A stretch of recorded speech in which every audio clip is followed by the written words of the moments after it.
Pune Nashik high speed railway या railway मार्गाचा सर्वे आदरणीय अंदाजे 2022 सालाला झाला आणि त्यावेळेला पहिला सर्वे जो झाला गेला तो नाशिक शिन्नर अकोले सरहद्द संगमनेर सरहद्द मार्गे आळे फाटा मार्गे जुन्नर मधून तर पुण्याकडचा असा तो सर्वे होता आणि तो सगळ्यात प्रॉपर सर्वे होता।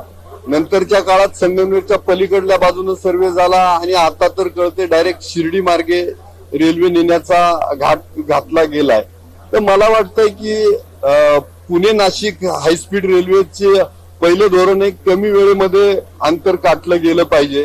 जो ट्रँगल पूर्ण करायचा आहे की पुणे नाशिक नाशिक मुंबई मुंबई पुणे हा जो काही ट्रँगल हा पूर्ण करायचा आहे आणि दळणवळणाच्या दृष्टीनं सुटसुटीतपणा आणायचा आहे।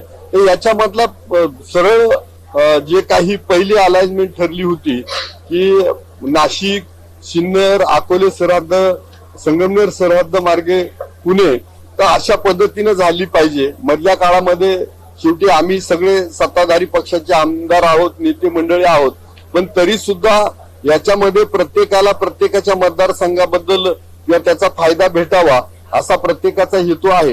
यात मला वाटतं काल ज्यांनी आंदोलन केले त्यांचंही म्हणणं बरोबर आहे की त्यांच्या संगमनेर सरहद्दीतून जातीये त्यावेळेला आमच्या अकोल्याच्या सरहद्दीतूनही जातीये पण असं काही शिर्डीकडनं ही रेल्वे वळवण्याचा प्रयत्न केला जाऊ नये। त्यात जो काही सरकारचा हेतू आहे की कमी वेळेमध्ये नाशिक पुणे अंतर काटायचा तो हेतू साध्य होणार नाही।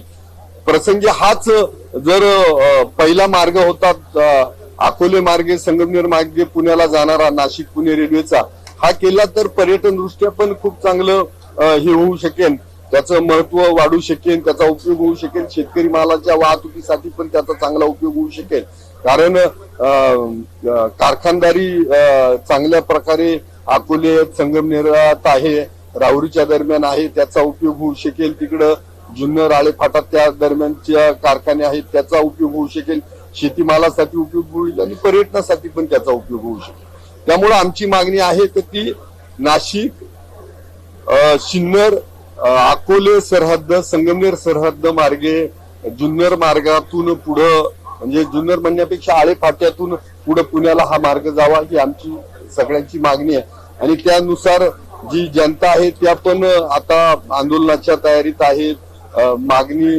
प्रकर्षानं वाढत आहे।